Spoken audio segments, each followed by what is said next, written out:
Manhã, notícias com o João Paulo Aleixandre.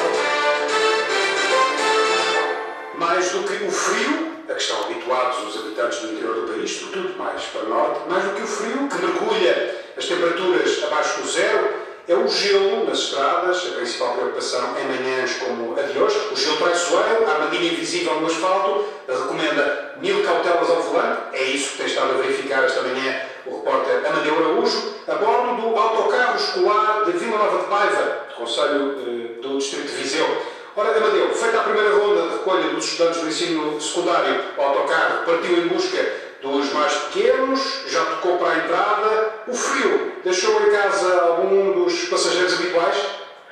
Dois passageiros ficaram em casa. O autocarro da Câmara de Vila Nova de Paiva buzinou e, ao contrário do que é habitual da experiência, não saiu ninguém, mas uma das mães, aqui nos agalhos, para o acha dela, a cenário do filho estava doente e, portanto, não vinha à escola. Mais à frente, numa outra aldeia, também faltou outra criança, diz a vigilante que acompanha esse transporte escolar, são crianças que provavelmente estarão constipadas e que ficam assim em casa mais abrigadas desse frio, que apesar de já ter sol, ainda se faz sentir. Vai levar algum tempo a que este gelo e esta geada seja cortada, mas ainda assim há vantagem por trás, quando outras recolhemos dois passageiros para a escola básica de Vila Nova de Paiva. Um pormenor engraçado: já havia 3 senhoras que tinham trazido os netos ao autocarro, que estavam ao sol para aquecer esta manhã fria de sexta-feira. Um pormenor pouco habitual, porque nestes dias também se vê pessoas a fazer as suas caminhadas, o seu exercício,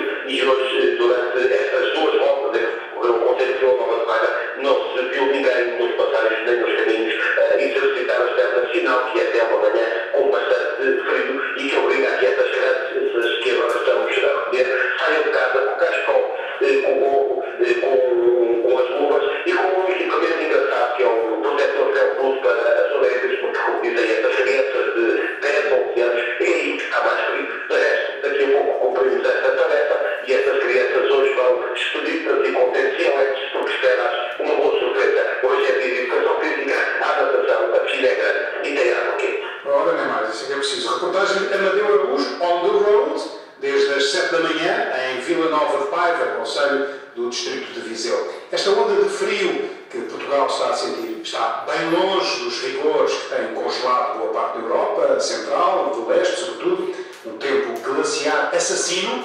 Esta manhã, as autoridades da Ucrânia atualizaram o balanço de mortos, mais de 100, desde que o termómetro mergulhou bem fundo. Contas por alto apontam para mais de 200 vítimas mortais deste inverno, particularmente rigoroso em diversos países da Europa.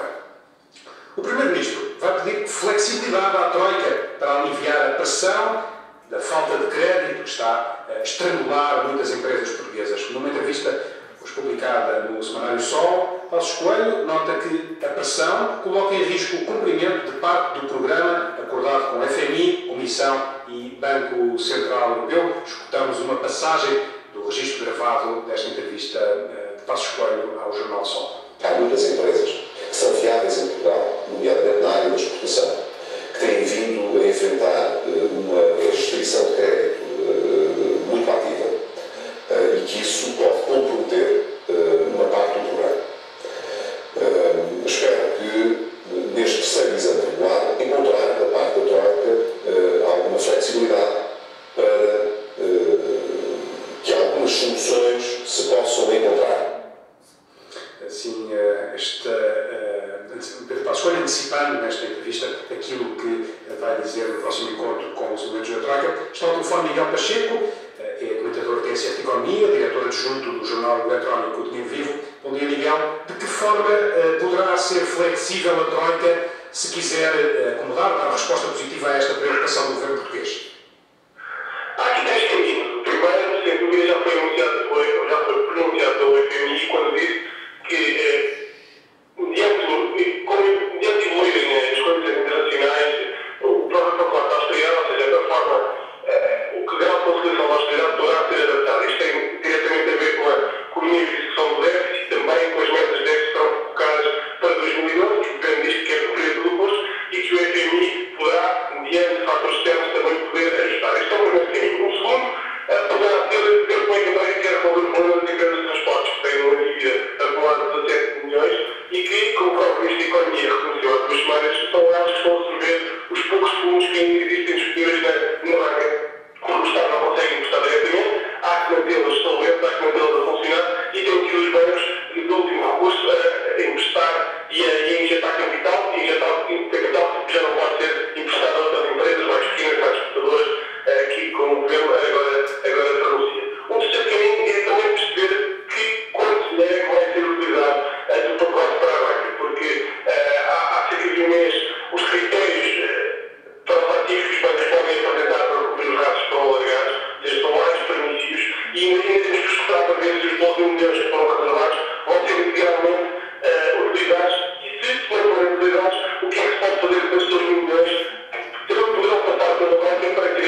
Miguel Pacheco, o comentador TSF de Economia, avaliando assim caminhos possíveis para que a Troika possa dar resposta positiva à preocupação essencial do Primeiro-Ministro, que Passos Coelho confessou ao jornal Sol, a possibilidade de haver flexibilidade para aliviar a pressão da falta de crédito sobre muitas empresas portuguesas. Nesta entrevista, o Primeiro-Ministro revela que escolheu António Borges para supervisionar as privatizações.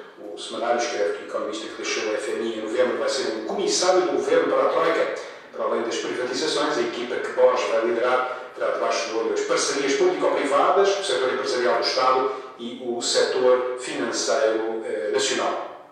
Parte hoje quase cheio para a Alemanha o primeiro comboio regular de mercadorias a ligar diretamente Portugal ao centro da Europa. Depois de 2 experiências, uma empresa alemã decidiu criar esta ligação ferroviária regular entre Portugal e o norte da Alemanha.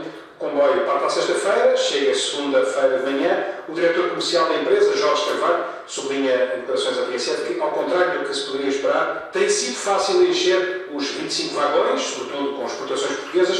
Para a Alemanha, o comboio, nas experiências realizadas, seguiu com 90% da capacidade preenchida. No sentido contrário, de regresso a Portugal, que tem sido mais difícil, e o comboio vem com pouco mais de metade da ocupação dos vagões de carga.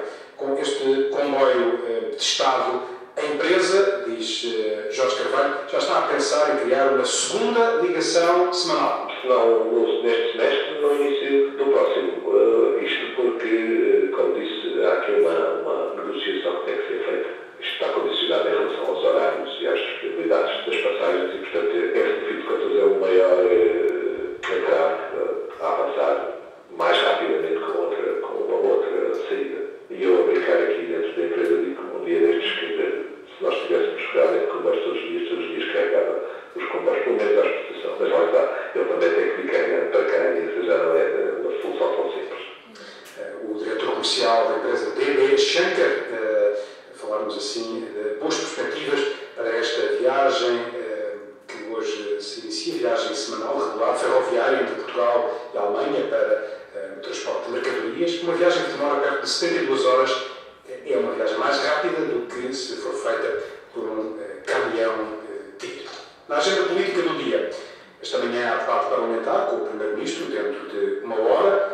O assunto não está na agenda, mas talvez passe pela conversa dos deputados. Falo dos desenvolvimentos sobre o caso da alegada censura na Rádio Pública. A Direção de Informação da RDP emitiu-se ontem, na sequência do caso da crónica de Pedro Rosa Mendes, crónica do jornalista, crítica sobre uma emissão da RTP em Angola. Ouvida pela TSF, a deputada socialista Inês de Medeiros já disse que o ministro Relvas, que tutela a área, deve agora explicações mais detalhadas depois da demissão. Uma demissão que, para a deputada Inês de Medeiros, confirma uma interferência do Executivo. Vem confirmar as piores suspeitas. Suspeitas que tenha havido uma indicação concreta, quer dizer, uma relação direta com as críticas que foram feitas pelo Pedro Rosa Mendes. A gravidade é tanta que nós achamos que o Sr. Ministro Miguel Relvas tem que vir urgentemente ao Parlamento explicar um bocado o que é que se passou. O Bloco de Esquerda, que levantou a lebre na Assembleia, também quer mais esclarecimentos, como nos diz a deputada Catarina Martins. A censura é um ato gravíssimo e o que está a acontecer na RDP e na RDT é intolerável numa democracia e terá de haver consequências. Teremos naturalmente que ter esclarecimentos do governo sobre esta matéria. O Bloco e o PS já reagiram assim à demissão da Direção de Informação da Rádio Pública. A TSF tentou ontem à noite, insistiu esta manhã, junto do PSD e CDS, para acolher a opinião dos partidos que apoiam o governo sobre este assunto, mas até agora não obteve respostas. Todos aos beijos debaixo do chão em Lisboa. Na internet está a circular um apelo para que, mais logo ao fim da tarde, seja contestada de forma bem pacífica, está bem de ver, uma decisão do metropolitano da capital. O Metro recusou recentemente uma campanha de publicidade a uma rede social de encontros homossexuais. A empresa explicou que isso podia ferir suscetibilidades. Aí está o contra-ataque de quem não concorda, a partir das 7 da tarde, esta convocatória para este encontro informal, apelo ao encontro, junto às bilheteiras da estação Baixa Chiado. Já passamos 9h10 da manhã, hora do continente e da Madeira. Notícias do mundo. As Nações Unidas declararam esta manhã o fim da fome na Somália. Os técnicos que avaliam as consequências da guerra neste país do Corno de África dizem que ainda assim persiste uma situação de emergência.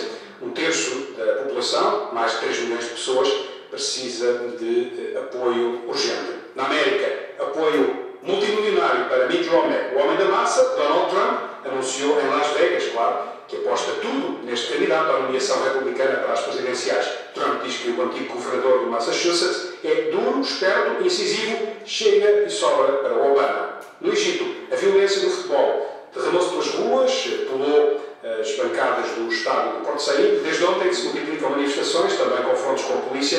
2 pessoas morreram no Suez quando uma multidão tentou invadir uma esquadra. A malária mata muito mais do que se pensava? É o que garante uma longa pesquisa norte-americana, com resultados agora publicados na revista especializada The Lancet. O número de vítimas da doença em todo o mundo será, de acordo com esta pesquisa, o dobro das estimativas das Nações Unidas. 1.240.000 pessoas morreram em 2010, o dobro das estimativas da Organização Mundial de Saúde.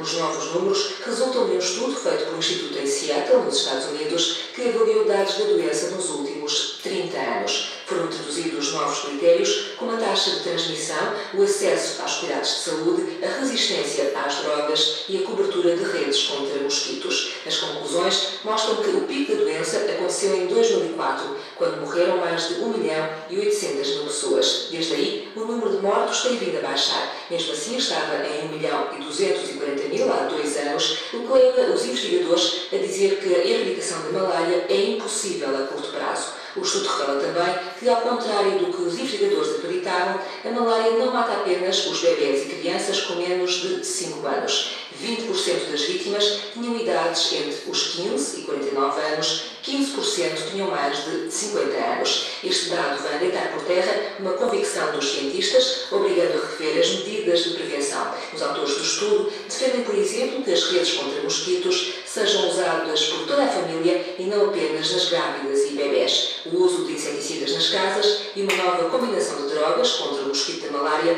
são outras medidas de prevenção.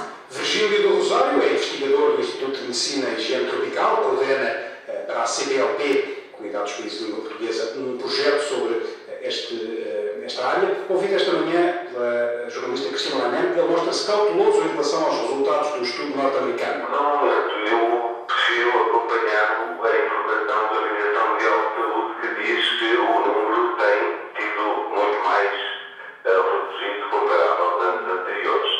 Sem dúvida que há uma coisa que é crucial. O tratamento é fundamental. Estamos todos, no momento, baseados nos novos tratamentos com vasos derivados da artemisina e, pelo menos para os investigadores, a prevenção e controle é a grande arma.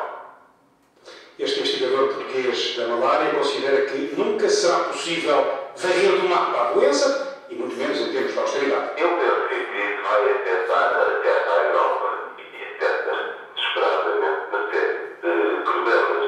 Os medicamentos não são baratos, as redes não são baratas, o programa de distribuição não é barato, os diagnósticos, etc. Tudo isso é um processo que vai continua a manter-se. Eu acredito nos resultados da Organização Mundial de Saúde. Vamos ver o presente e o futuro, vamos ver as duas coisas. A opinião do investigador Virgílio do Rosário, comentando esta manhã na TSF um estudo sobre a malária publicado na revista Lancet. Este especialista português continua a acreditar nas estatísticas das Nações Unidas, que há 2 anos contabilizavam 600.000 vítimas mortais todos os anos no mundo. Um estudo publicado na Lancet duplica este valor, diz que o impacto da doença tem sido subestimado. Em última hora, os avisos do guia espiritual, guia supremo do Irão, portanto, a pressão internacional por causa do programa nuclear do país. Khamenei diz que se o país for atacado por causa do programa nuclear, os Estados Unidos vão sofrer. Através da televisão, declarações citadas agora pela Reuters, Khamenei diz ainda que o embargo às exportações de petróleo terão uma resposta no tempo certo. Finalização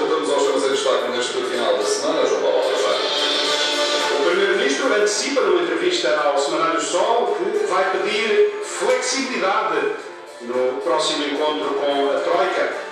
Argumento principal: a asfixia do crédito às empresas pode comprometer parte do programa negociado com o FMI e com a Europa. No CCB em Lisboa, Vasco Graça Moura suspendeu as ordens de António Mega Ferreira, mantém em vigor a velha ortografia. O novo presidente do Centro Cultural, conhecido crítico do acordo linguístico, conta ao público esta manhã que ele mandou retirar dos computadores do CCB a ferramenta informática que adapta todos os textos às novas regras da ortografia. E já se a informação do